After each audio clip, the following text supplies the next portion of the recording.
Selamat pagi adik-adik semuanya. Pagi.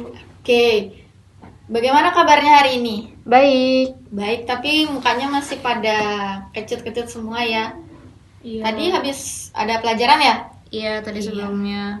Oke, tapi masih semangat? Masih, Bu. Kalau ibu bilang semangat pagi, jawabannya? Pagi. Luar biasa. Kita coba sama-sama ya. Selamat pagi semuanya. Pagi, luar biasa. Baik, terima kasih. Kita kasih tepuk tangan dulu buat kita semua. Nah, sebelum pembelajaran ini hari ini kita mulai, Ibu mau mengajak adik-adik untuk berdoa terlebih dahulu.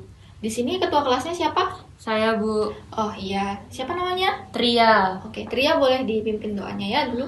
Baik teman-teman, sebelum memulai pembelajaran, alangkah baiknya kita berdoa terlebih dahulu. Berdoa menurut kepercayaan masing-masing. Berdoa dimulai.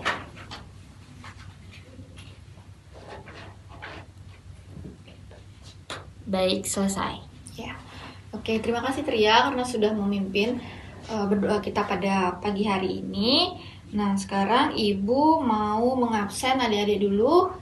Nah, Ibu, hari ini ada nggak teman-temannya yang tidak masuk kelas? Tidak, Ibu, hadir semua. Oh, berarti hari ini di kelas ini masuk semua ya? Iya. Ya. Nah, sebelumnya adik-adik tahu nggak kakak itu namanya siapa? Belum. Belum. Oke, di sini kakak izin untuk memperkenalkan nama kakak. Di sini kakak Atnya Suwari, kakak dari mahasiswa Universitas Pendidikan Ganesha dari program studi bimbingan dan konseling. Pada kali ini di kelas adik-adik, kakak akan memberikan beberapa layanan kepada adik-adik. Salah satunya adalah layanan bimbingan klasikal, seperti itu.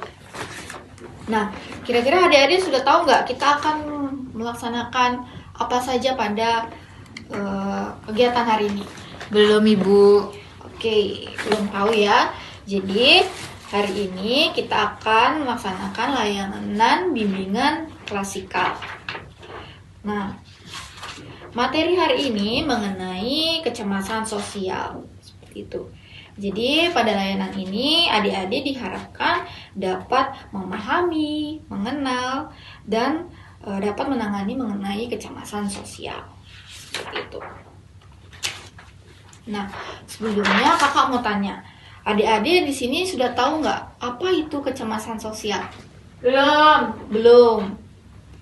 Yang lain gimana? Belum juga? Belum. Oke, jadi di sini kakak jelaskan dulu.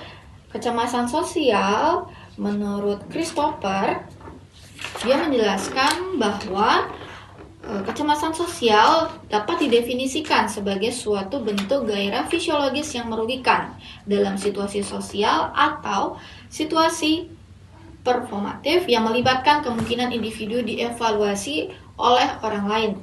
Nah, kondisi ini ditandai dengan kekhawatiran atau ketakutan akan bahaya psikologis serta keinginan kuat untuk melarikan diri atau menghindar dari situasi tersebut. Nah, bagaimana sekarang adik-adik sudah mulai paham ya sedikit apa itu kecemasan sosial? Sudah, Ibu. Nah, sekarang Ibu mau tanya, dari adik-adik ada nggak yang pernah merasa cemas? Pernah, tapi Mm-mm. belakangan ini mulai meningkat kecemasannya, Ibu. Oh, kalau boleh tahu, adik namanya siapa? Tria. Oh, kalau adik Tria, kecemasannya yang akhir-akhir ini sering dirasakan dan katanya tadi mulai meningkat, itu kecemasannya dalam hal apa? Dalam bidang, karena sekarang di sekolah jadinya dalam bidang akademik kebetulan. Mm-mm. Ini kan baru selesai UTS, jadi takut ada remedial gitu. Iya, saat cemas itu apa yang Tria rasakan? Tria sulit berkonsentrasi, terus juga terkadang menjadi gangguan tidur untuk Tria. Iya, sejauh ini Tria sudah tahu harus apa yang dilakukan saat merasakan hal itu? Tria mencoba untuk mengubah konsentrasinya Tria sih, Bu, jadi tidak terlalu memikirkan hal-hal yang membuat Tria cemas.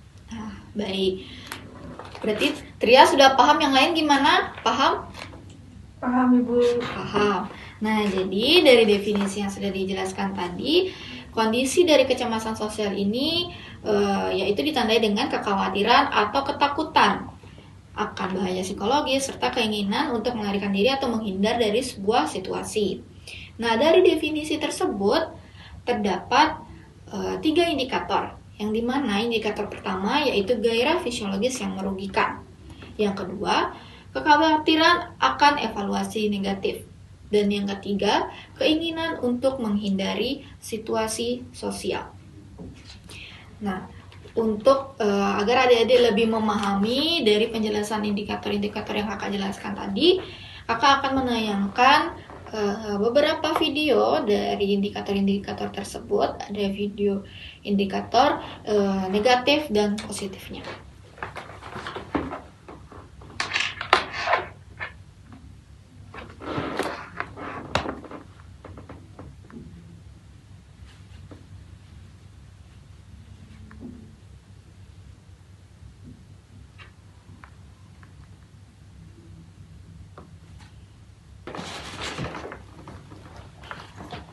Nah, baik adik-adik, di sini adik-adik sudah bisa lihat di layar ada sebuah video yang dimana ini adalah implikasi dari indikator gairah fisiologis yang merugikan dari sisi negatifnya. Jadi kakak harap adik-adik dapat menyimak secara baik-baik ya.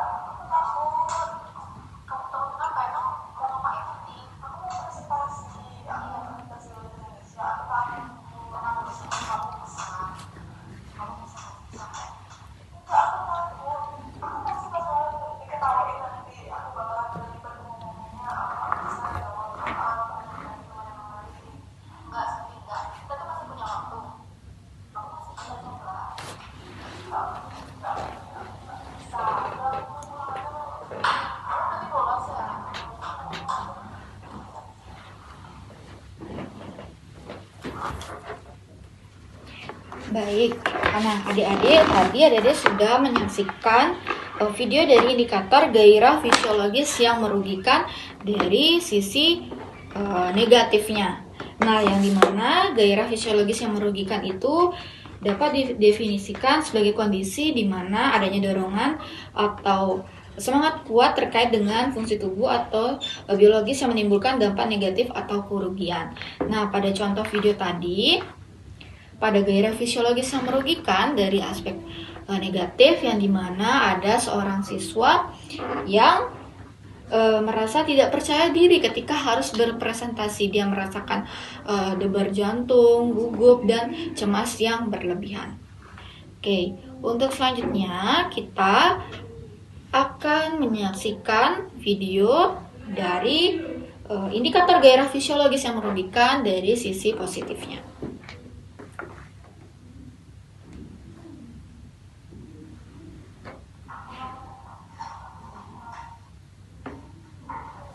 Nah, baik adik-adik, sekarang kita akan menyaksikan video dari aspek gairah fisiologis yang merugikan dari sisi positifnya.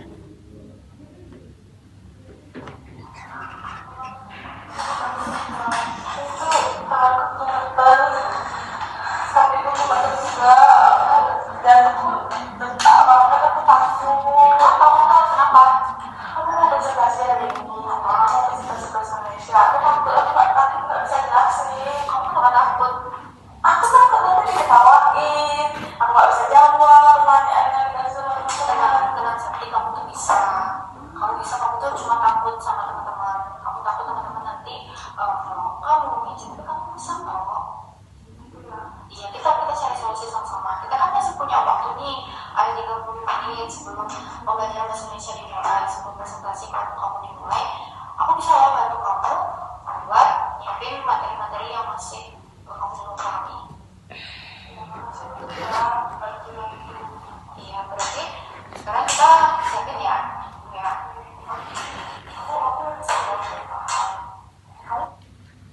Nah, baik adik-adik. Nah, kita sudah menyaksikan contoh video dari indikator gairah fisiologis yang merugikan dari sisi positifnya. Nah, yang dimana kebalikan dari sisi negatif tadi, di sini terlihat siswa mampu mengolah gitu loh, bagaimana mencari cara agar dia tidak cemas lagi, dia tidak panik lagi, bahwa masih ada solusi seperti itu. Nah, untuk selanjutnya, indikator selanjutnya itu ada kekhawatiran akan evaluasi negatif. Nah, adik-adik bisa menyimak video yang akan kakak tayangkan ini. Nah, baik adik-adik, sekarang adik-adik bisa lihat video mengenai indikator kekhawatiran akan evaluasi negatif dari sisi negatifnya. Itu ada informasi pemilihan ketua ini loh, ketua OSIS, kamu nggak mau ikut? Enggak, mungkin ada orang yang mau. Iya, ada loh, teman-teman tuh banyak banget yang mau. Kenapa kamu nggak mau coba? Nggak mau sih, kalau aku ikut nanti dibilang sering muka, aku dibilang kesel gitu. Enggak, kamu tuh berpotensi banget, kamu tuh pintar. Teman-teman juga tahu kalau kamu mau ikut aku. Tapi nggak semua orang suka. Nggak salahnya kita coba sih. Enggak, kenapa kamu nggak mau coba? Aku nggak mau nanti dijudge jelek sama yang lain karena nggak bisa mimpin, terus aku nanti dijelekin. Aku nggak mau tentang apa urusan seperti itu.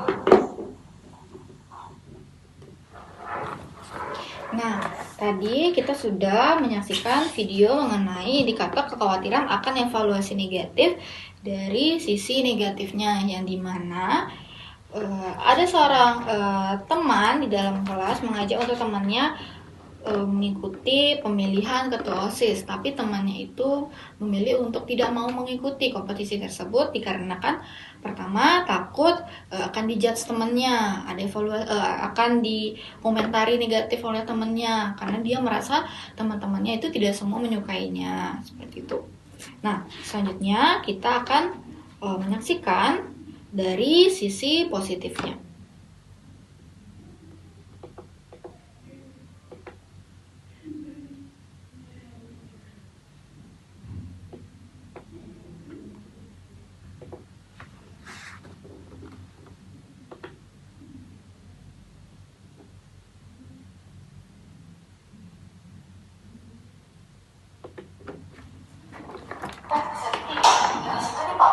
Pengumuman ada pembukaan calon ketua OSIS loh. Kamu mau ikut?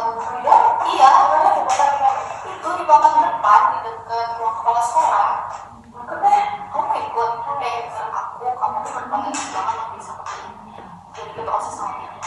Semoga ya. Kamu siap kan? Pasti siap dulu. Kita tuh semua dukung kamu. Kamu tuh berani. Kamu gak tahu kan? Pasti yang terlihat kayak mana? Boleh dengan Mbak? Oh boleh lah, itu di sana.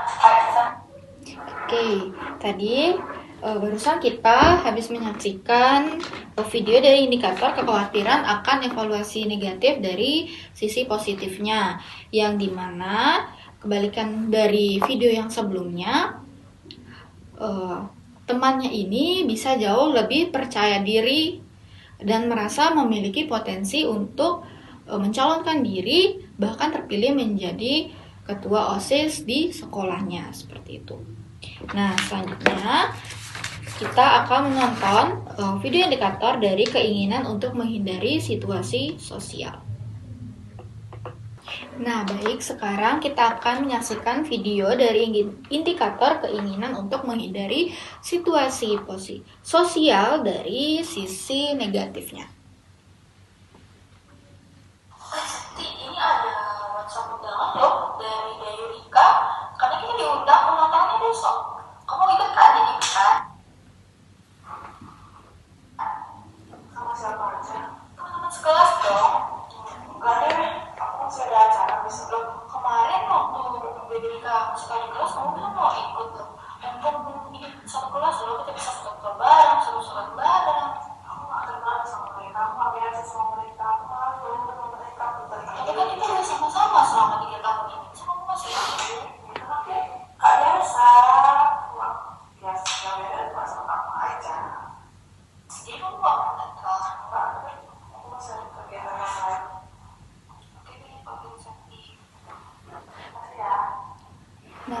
Oke, nah barusan kita habis menyaksikan video dari indikator keinginan untuk menghindari situasi sosial dari sisi negatifnya, yang dimana ketika ada teman sekelasnya ulang tahun, diajak teman-teman yang lain, dia memilih untuk menghindar dari acara tersebut.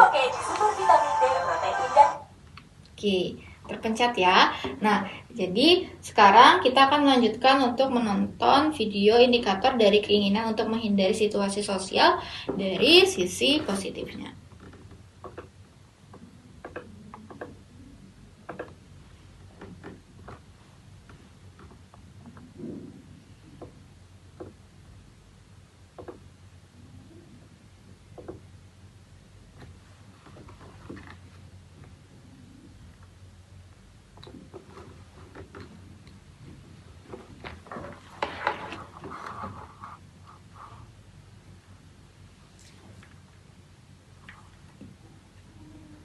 Tapi kita diundang loh kalau nanya dari Rika, apa dulu besok?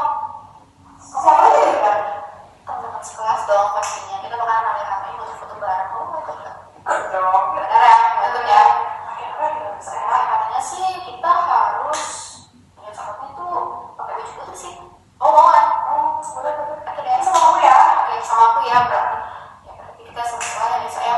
Oke, aku juga mau ada. Ya, aku bilang sama Dayu kalau jadi ya.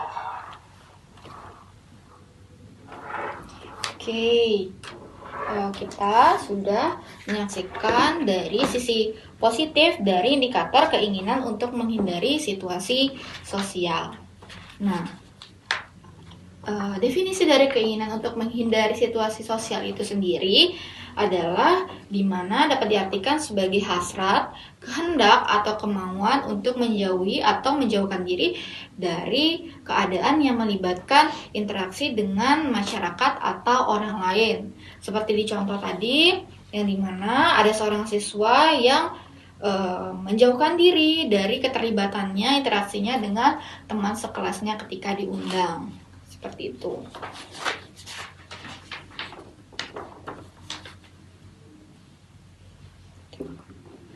Nah, tadi pada indikator kekhawatiran akan evaluasi negatif dapat didefinisikan sebagai ketakutan akan perasaan gelisah, cemas, merasakan badan yang getar karena takut akan penilaian yang kurang baik atau menyimpang dari orang lain dan dari orang sekitarnya. Nah, selanjutnya di sini kakak ada contoh dari beberapa orang yang memiliki kecemasan sosial dan kecemasan sosial yang tinggi dan rendah. Nah, seperti yang adik-adik sudah bisa lihat di layar, di sana ada contoh dari orang yang memiliki kecemasan sosial yang rendah. Nah, di situ ada Gede Pratama, adalah seorang siswa SMP yang aktif dan percaya diri di sekolahnya, yang dimana dia tidak menunjukkan tanda-tanda kecemasan sosial, bahkan saat harus berbicara di depan kelas. Nah, dalam setiap presentasi seperti yang nampak di layar, Gede mampu menyampaikan pendapat dengan jelas dan antusias, disertai dengan kontak mata yang baik di depan teman-temannya. Nah, sikapnya juga tenang dalam menghadapi situasi yang membuat dia lebih percaya diri menjadi perwakilan kelasnya dalam melakukan presentasi seperti itu. Nah, di sini menunjukkan bahwa kemampuannya dalam mengelola tekanan sosial menunjukkan dia itu memiliki tingkat kecemasan sosial yang rendah. Nah, ada contoh lagi seperti di layar, yang dimana itu ada Ayu Maharani. Dia adalah siswa SMA yang dikenal sebagai pribadi yang sangat ramah dan mudah bergaul. Nah, ia sangat nyaman dalam berbagai situasi sosial, baik saat berdiskusi kelompok, memimpin kegiatan kelas, maupun menjadi MC dalam suatu kegiatan pada acara sekolah, yang dimana Ayu ini tidak merasa takut dinilai oleh orang lain. Justru ia menjadikan setiap interaksi sebagai peluang untuk ia belajar dan mengekspresikan dirinya. Nah, dengan kemampuannya yang luar biasa itu dalam berkomunikasi, Ayu sering menjadi motivator teman-temannya yang merasa cemas dalam situasi sosial. Nah, sekarang ada pun contoh-contoh orang yang memiliki kecemasan sosial yang tinggi. Nah, seperti di layar, nampak seorang perempuan menutup telinganya, yang dimana itu adalah Rina Ayu, seorang mahasiswi semester 6 di program studi bimbingan dan konseling. Ia itu dikenal sebagai pribadi yang cerdas dan tekun dalam studi akademiknya. Namun, Rina memiliki tingkat kecemasan sosial yang tinggi. Dia sering merasa cemas berlebihan saat harus berbicara di depan umum atau berinteraksi dalam kelompok besar. Nah, meskipun demikian, Rina terus berusaha untuk mengatasi rasa cemasnya melalui konsultasi konseling seperti itu. Nah, seperti di gambar yang sebelah, di sebelahnya lagi ada anak laki-laki, seorang siswa yang memiliki ketertarikan besar pada dunia teknologi. Nah, namun di balik prestasinya dalam bidang akademik, ia menyimpan berbagai tantangan di dalam dirinya berupa kecemasan sosial yang tinggi. Nah, dia kerap merasa gugup, berkeringat, dan menghindar dari situasi sosial yang menuntut komunikasi langsung, terutama dengan orang baru atau di lingkungan yang ramai. Nah, baik, tadi kakak sudah menjelaskan definisi dari kecemasan sosial. Lalu tadi ada teman dari adik-adik yang Tria yang menyebutkan bahwa dia sedang mengalami juga kecemasan sosial yang cukup tinggi akhir-akhir ini. Tadi juga kita udah sama-sama menyaksikan contoh video dari indikator baik dari sisi positifnya maupun sisi negatifnya. Dan kakak juga sudah menjelaskan, memberikan contoh nyata ada orang yang memiliki kecemasan sosial tinggi dan kecemasan sosial yang rendah. Nah, sampai di sini apakah adik-adik ada yang mau ditanyakan atau mungkin mau bertanya ini tuh termasuk kecemasan gak kak? Seperti itu, ada yang mau bertanya? Tidak, Ibu. Baik, tidak ada ya. Semoga adik-adik di sini masih mampu mengendalikan kecemasan-kecemasan yang dirasakan, bisa saling sharing satu sama lain ya. Baik, Ibu. Nah, sekarang untuk kegiatan selanjutnya Ibu akan memberikan adik-adik lembar kuesioner yang adik-adik harus kerjakan. Untuk pengerjaannya kakak akan memberikan waktu selama 10 menit dari awal kakak memberikan. Nah, sekarang dibagikan dulu ya. Oke, ini ya. Oke, dibagiin ke belakang ya. Oke, udah semua dapat ya? Sudah, Ibu. Udah semua dapat. Nah, sekarang kita lihat sama-sama di lembar kuesionernya itu. Di sana ada tulisannya kuesioner kecemasan sosial, yang dimana dikerjakan saat ini juga. Ibu tunggu pelan-pelan diisi. Kita sama-sama melihat dari identitas di atas. Di atas itu ada identitas siswa. Adik-adik harus isi nama, kelas, nomor absen. Dan di sana juga ada petunjuk bahwa setiap butir soal wajib dijawab dengan jujur. Jadi tidak ada yang salah, tidak ada yang benar, dijawab sesuai dengan kondisi adik-adik dan pengalaman adik-adik saat ini. Nah, untuk jawabannya bisa dengan memberikan centang. Nah, di sana ada beberapa soal, jumlahnya ada 30. Nah, adik-adik bisa lihat ada kolom jawabannya yang dimana keterangannya itu STS sangat tidak sesuai, TS tidak sesuai, KS kurang sesuai, S sesuai, SS sangat sesuai. Nah, untuk itu apakah adik-adik sudah siap untuk mengerjakan? Ibu, untuk waktunya berapa menit? Oh ya, untuk waktu mengerjakannya, adik-adik mengerjakannya selama 10 menit ya. Baik, Ibu. Baik, sudah paham ya berarti? Sudah. Ya, sekarang Ibu mulai hitung mundur dari sekarang. Ibu kasih adik-adik waktu 10 menit untuk mengerjakan.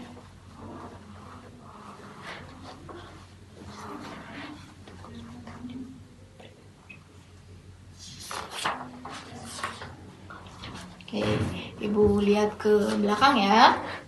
Apakah sudah ada yang mengerjakan, ada yang masih kurang dipahami.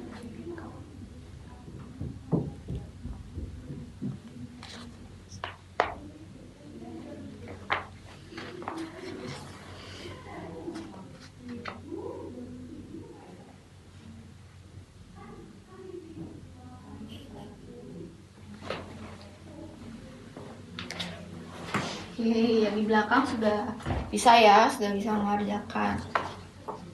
Pelan-pelan saja dikerjakan, tidak ada yang salah, tidak ada yang jawabannya benar. Seperti itu.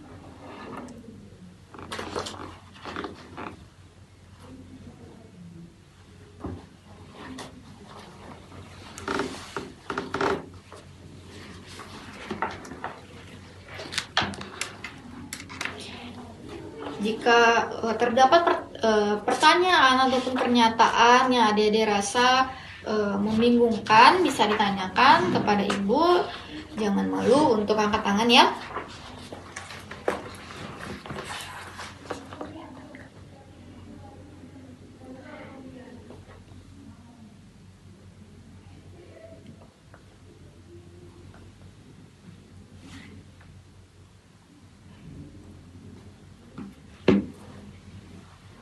Oke.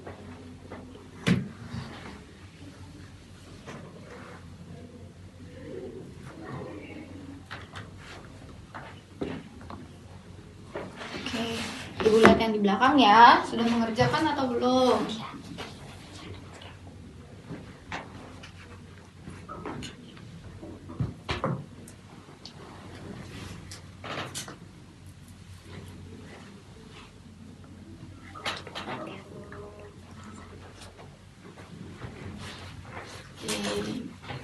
Ya, waktunya lagi 2 menit ya adik-adik ya. Selesai tidak selesai harus dikumpulkan karena Ibu sudah memberikan waktu selama 10 menit untuk mengerjakan kuesioner tentang kecemasan sosial ini.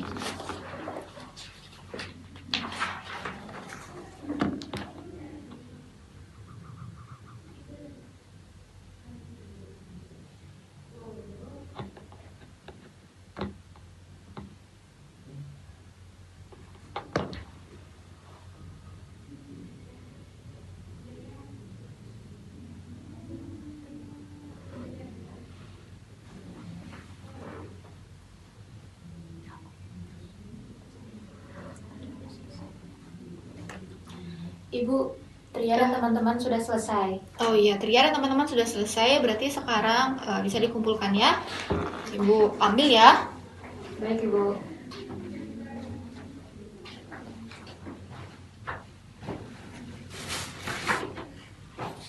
Oke, karena semuanya sudah mengumpulkan. Nah, bagaimana? Ada yang terlewatkan, tidak mengisi? Sudah, Ibu. Sudah diisi semuanya? Sudah diisi dengan jujur? Sudah. Tidak ada yang menyontek ya? Tidak, Ibu. Baik. Nah, sekarang karena kita sudah, adik-adik sudah mengisi dari kuesioner kecemasan sosial, maka nanti hasilnya akan Ibu periksa dulu. Apakah nanti hasilnya akan Ibu bagikan lagi kembali kepada adik-adik untuk siapa nama-nama yang akan mengikuti bimbingan atau konseling selanjutnya. Akan Ibu kabarkan ke ketua kelas adik-adik ya. Baik, Bu. Ya, baik. Sekarang karena waktu kita bimbingan layanan kita itu akan berakhir, mungkin kita bisa sama-sama buat kesimpulan mengenai kecemasan sosial. Jadi, kecemasan sosial itu adalah sebuah kondisi mental di mana seseorang merasa takut, merasakan takut yang berlebihan dan terus-menerus terhadap situasi sosial atau interaksinya dengan orang lain. Yang dimana dari kondisi ini seringkali menyebabkan individu tersebut menghindari situasi sosial karena takut akan penilaian negatif dari orang lain. Nah, baik. Sampai sini, apakah dari adik-adik ada yang mau bertanya lagi? Tidak, Ibu. Baik. Nah, Ibu harap dari layanan yang kita laksanakan hari ini dapat bermanfaat untuk adik-adik semua. Tentunya adik-adik bisa lebih mengenali lagi bagaimana kecemasan pada diri adik masing-masing, kecemasan teman-temannya, bisa saling bantu, saling sharing, seperti itu. Diharapkan layanan ini bermanfaat untuk adik-adik, seperti itu. Nah, baik, untuk sebelum mengakhiri pembelajaran hari ini, untuk ketua kelas bisa memimpin kembali untuk menutup pembelajaran layanan hari ini ya. Baik, teman-teman, karena pembelajaran sudah berakhir, mari kita menutup dengan doa. Karena tadi diawali dengan doa. Iya. Berdoa menurut kepercayaan masing-masing. Berdoa dipersilakan. Berdoa selesai. Ya, baik Ria. Kita kasih tepuk tangan dulu ya buat kita semua karena udah semangat mengikuti layanan yang kakak berikan. Akan segera kakak kasih tahu hasilnya dan nama-nama yang akan mengikuti layanan selanjutnya. Terima kasih semuanya. Selamat pagi. Terima kasih, Ibu. Nah, baik adik, sekarang kita berada pada sesi layanan bimbingan kelompok. Tadi kan kita udah sama-sama di kelas 1 layanan bimbingan klasikal bersama teman-teman. Nah, tadi seperti yang sudah Ibu sampaikan di akhir, setelah Ibu periksa dari kuesioner yang adik-adik kerjakan, seperti itu masih terdapat beberapa siswa yang perlu bimbingan mengenai kecemasan sosial dan diantaranya adik-adik yang hadir di ruangan ini, seperti itu. Adik-adik nggak perlu merasa ini tuh sebuah beban sekali, karena ini kita akan belajar bersama-sama. Ibu akan membimbing adik-adik seperti itu.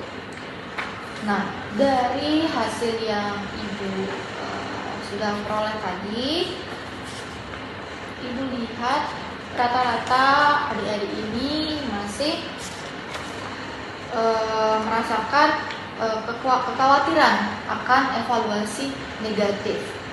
Nah, tadi kan sudah Ibu jelaskan juga, tadi kan ada video indikator ya, sudah pada nonton ya, dari positif dan negatif. Di sini Ibu mau menjelaskan lagi apa sebenarnya itu kekhawatiran akan evaluasi negatif.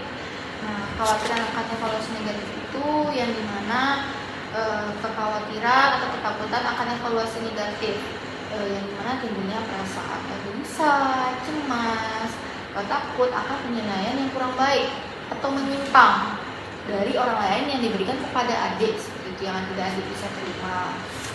Nah, terus kita juga lihat adik-adik masih ada yang cenderung masih menghindar dari situasi sosial, seperti itu, tidak mau berbaur saat bekerja kelompok. Ada ya, Ibu lihat ada yang masih belum berani berbaur dengan kelompoknya, lalu kurang berani berpendapat di umum di depan kelas, seperti itu. Nah, bagaimana adik-adik, ada yang mau ditanyain sama Ibu, ada yang mau kita bisa diskusikan bersama di sini? Kalau dari saya itu, Bu, sebenarnya kalau dari pengertiannya saya mengerti, cuman dari indikatornya itu yang belum bisa saya pahami sebenarnya.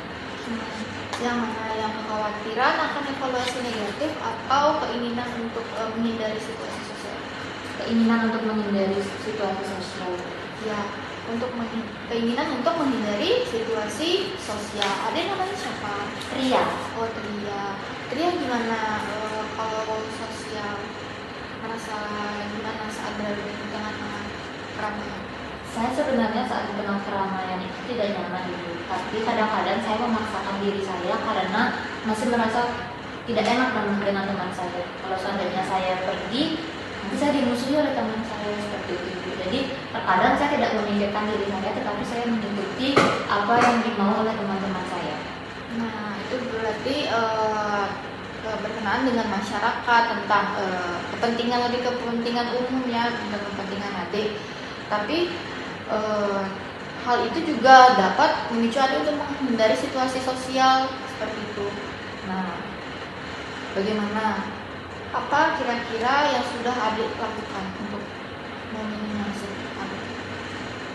Mungkin yang saat ini sudah saya lakukan itu terkadang saya menolak dari awal ajakan teman saya. Jadi saya dari awal sudah menolak sehingga nanti saat di ruangan itu saya tidak ada di tempat tersebut. Seperti itu. Tapi masih sering tidak bisa menolak, sering tidak enak seperti itu ya. Iya. Jadinya di hasilnya ceria, ibunya juga dia masih bingung untuk menjawabnya. Nah, yang lain gimana mengenai kekhawatiran akan evaluasi negatif? Masih merasa takut kalau sedang mencoba sesuatu seperti itu? Kalau terkait evaluasi negatif dari saya sendiri itu Ibu, terkadang evaluasi itu menjadi benteng saya, karena itu kan bisa dikatakan evaluasi yang sebenarnya untuk membenarkan diri saya, tetapi saya menganggap orang-orang itu menyalahkan saya mungkin dalam cara mereka berkomunikasi, itu yang belum bisa saya terima. Ya, Pria kan sudah sadar bahwa itu sebuah evaluasi untuk adik-adik.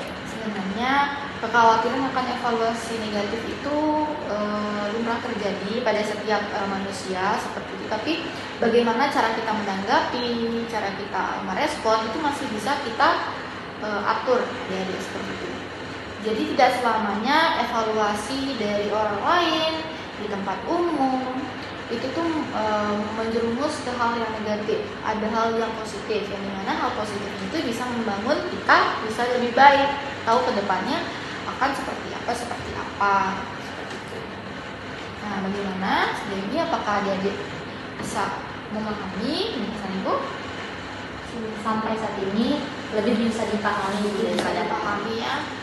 Oke, baik, kalau gitu dari hasil sesi kali ini, sesi bimbing kelompok ini, Ibu akan memberikan tugas pada adik-adik yang akan Ibu periksa. Juga di saat ini Ibu kasih waktu sebentar aja ya, karena waktu kita singkat pada bimbingan ini. Ibu mau adik-adik menulis hal-hal yang masih adik-adik khawatirkan, seperti itu ya, masih adik khawatirkan atau apa yang adik hindarkan dari situasi sosial. Ini Ibu yang kasih ya.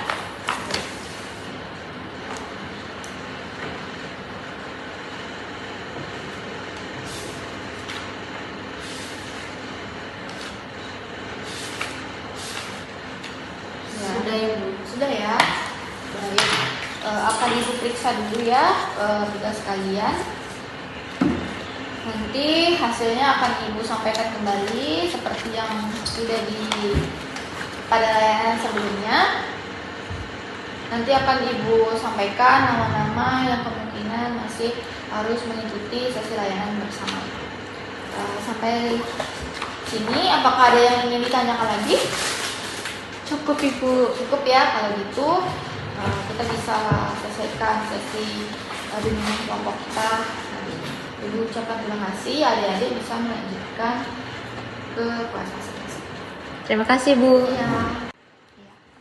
Baik, adik-adik, sekarang udah kembali ya lagi ke ruangan ini. Sekarang kita akan mengadakan sesi konseling kelompok seperti itu. Nah, seperti yang sudah Ibu janjikan sebelumnya, mungkin adik-adik masih ingat, Ibu sudah menilai kembali hasil kerja adik-adik pada bimbingan kelompok sebelumnya, dan masih terdapat beberapa anak-anak yang membutuhkan layanan konseling kelompok dalam perihal kecemasan sosial seperti itu. Nah, Ibu mau tanya dari adik-adik. Kalau dari adik-adik masing-masing nih ya, apa yang belum dipahami? Ada yang mau jawab? Untuk dari Oh, iya. saya dulu ya. Boleh. Kalau dari saya sendiri itu saya masih sangat kurang memahami terkait gairah fisiologis yang merugikan. Karena dari bahasanya pun ini baru pertama kali saya dengar, Ibu. Jadi saya masih bingung apakah ini benar ada di diri saya. Seperti itu, Ibu. Nah, terus yang lain? Kalau dari saya, Ibu, itu terkait kekhawatiran akan evaluasi negatif. Karena saya sedikit bingung untuk membedakan mana itu evaluasi negatif atau evaluasi positif yang diberikan kepada orang. Karena saya kan tipe anak yang cuek, Ibu. Jadi saya itu terkadang orang memberikan evaluasi negatif, tapi saya masih biasa saja seperti itu. Terus yang lain gimana? Kalau saya sendiri terkait keinginan untuk menghindari situasi sosial, karena sebenarnya menghindari situasi sosial itu seperti apa sih, Bu? Oke. Ada lagi? Nggak ada ya? Oke. Nah, tadi Ibu mulai dulu dari temannya tadi mengenai apa sih itu sebenarnya gairah fisiologis yang merugikan. Nah, itu asing ya pasti ya, adik-adik belum pelajari. Nah, gairah itu sendiri itu artinya itu memiliki makna keinginan seperti nafsu, semangat seperti itu yang kuat. Nah, lalu kegembiraan juga artinya seperti kesenangan, kesukaan yang luar biasa. Nah, sedangkan fisiologis itu berarti berkenaan dengan kondisi fisiologi itu sendiri yang didefinisikan fungsi dari kegiatan hidup dari manusia seperti itu. Nah, untuk merugikan itu artinya sesuatu hal yang menimbulkan sebuah kerugian atau menjadikan rugi. Nah, gairah fisiologis yang merugikan itu sendiri itu kondisi di mana adanya dorongan atau semangat yang kuat yang terkait dengan fungsi tubuh adik-adik masing-masing yang menimbulkan dampak negatif atau kerugian gitu loh. Ada yang seperti tadi kan sudah ditampilkan ya video, ada tuh yang anak yang sedang mengalami cemas karena harus presentasi, tapi karena dia gairah fisiologisnya nih badannya bereaksi seperti cemas, kebingungan, dia tidak bisa berpikir seperti itu.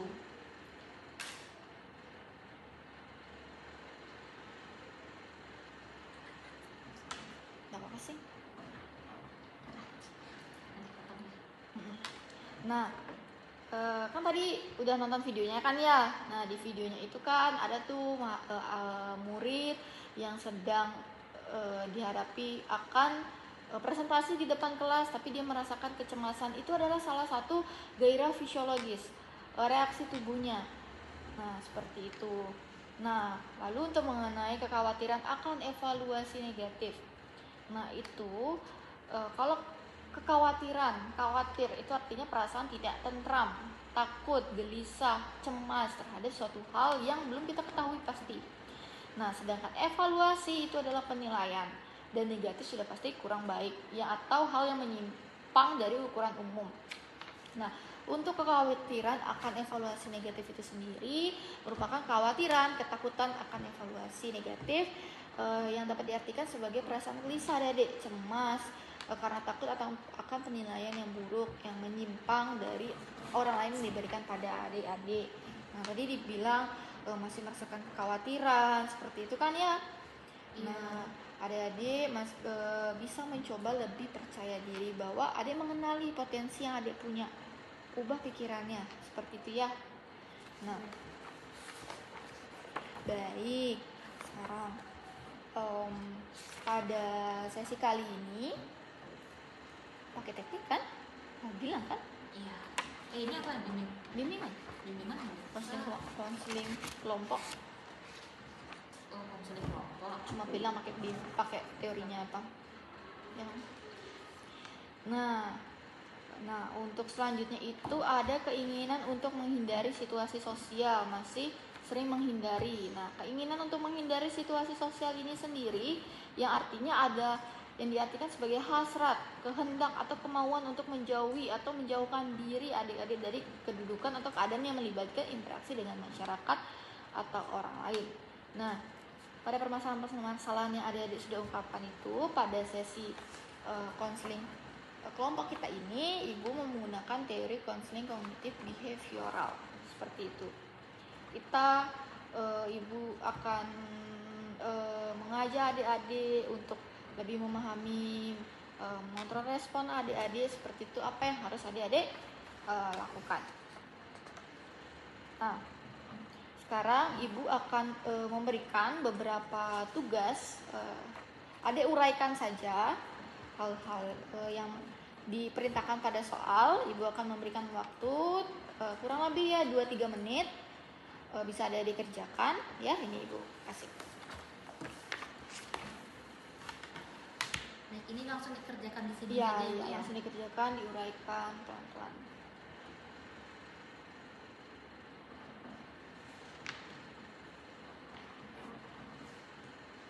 Ibu, ini kalau dijawab pakai bahasa sendiri boleh? Boleh, boleh dijawab pakai bahasa sendiri ya.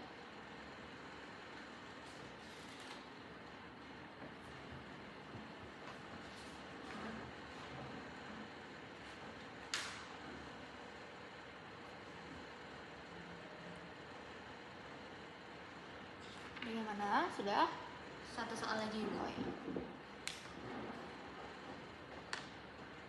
Baik, sudah. Oh, sudah ya. Ibu lihat dulu ya, adik-adik. Oke. Tidak apa-apa pakai bahasa sendiri karena pasti adik-adik yang lebih memahami, ya kan? Iya.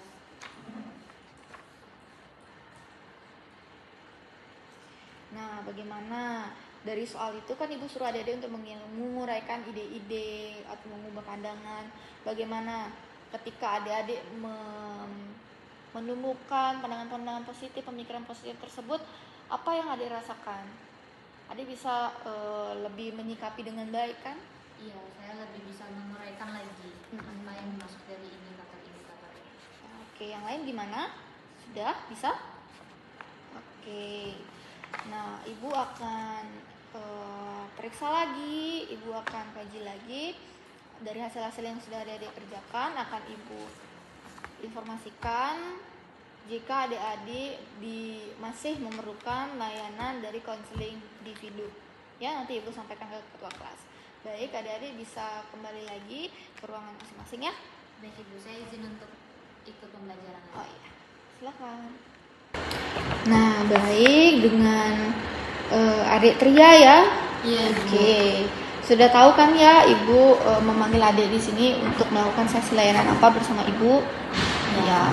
Nah, kita akan mengadakan konseling individu di sini. Adik tidak perlu takut karena kita akan belajar bersama-sama memahami apa sih yang masih menonjol di diri adik. Nah, mungkin karena kita kan dari tadi tuh membahas seputar kecemasan sosial, kita sudah mengadakan bimbingan bersama teman-teman juga secara kelompok, secara klasikal. Nah, Ibu mau tahu dulu kalau dari Tria sendiri apa sih yang masih belum Tria pahami gitu? Tria sebenarnya masih sangat sulit untuk memahami perbedaan dari kecemasan itu. Jadi kadang Tria bingung sebenarnya Tria sedang cemas atau hanya takut seperti itu. Baik, Tria, cemas dan takut itu kan berbeda ya. Rasa takut itu respon terhadap sesuatu bahaya yang nyata atau yang sudah Tria ketahui. Sementara kecemasan itu merujuk pada respon terhadap ancaman yang sebenarnya itu belum jelas, belum terjadi. Gitu. Tria bisa membedakan pelan-pelan. Contohnya, perbedaan dari rasa takut itu respon emosional tentang bahaya yang nyata yang sudah diketahui, muncul secara tiba-tiba, biasanya itu berlangsung singkat dan lebih intens gitu. Nah, sedangkan kecemasan merupakan respon terhadap sebuah ancaman yang tidak jelas seperti yang adik belum ketahui, seperti itu. Nah, contohnya kalau Tria ada di luar rumah melihat ular, merasa takut kan ya? Iya. Nah, sedangkan Tria akan melaksanakan ujian, belum terjadi, tapi Tria sudah merasakan cemas, iya kan? Cemas Iya. akan nilai yang nanti Nanti, dibawa. padahal belum tentu itu akan terjadi. Iya. Kalau Tria bisa bersungguh-sungguh. Nah, sekarang agar Tria lebih bisa memahami konsep itu, rasa kecemasan dan takut itu seperti apa, dan Tria bisa menggambarkan, Ibu akan memberikan tugas yang uraian yang harus Tria kerjakan sekarang. Sebentar aja, 2-3 menit Tria bisa kerjakan ya. Ibu tunggu. Ini langsung bisa dikerjakan di sini, Ibu? Iya, langsung bisa dikerjakan. Tapi kalau Tria tidak bisa menjawab semua, tidak apa-apa.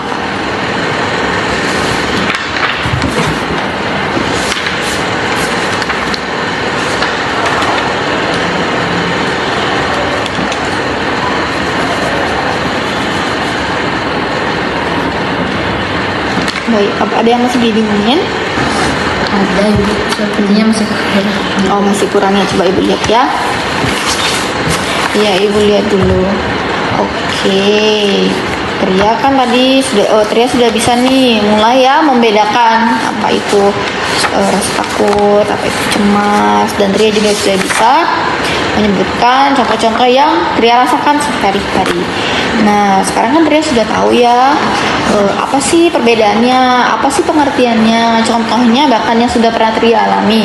Jadi sekarang sebelum Tria berpikir itu rasa cemas, itu rasa takut, berarti Tria masih bisa mengolahnya sekarang ya dengan baik. Iya. Nah, bagaimana Tria, ada yang mau ditanyakan lagi sama Ibu? Untuk saat ini tidak, Ibu. Mungkin nanti Tria mau tunggu hasil tes. Oh ya, tunggu hasil tesnya lagi ya. Nanti Ibu sampaikan jika perlu penanganan lebih lanjut, Ibu sampaikan ke Tria ya.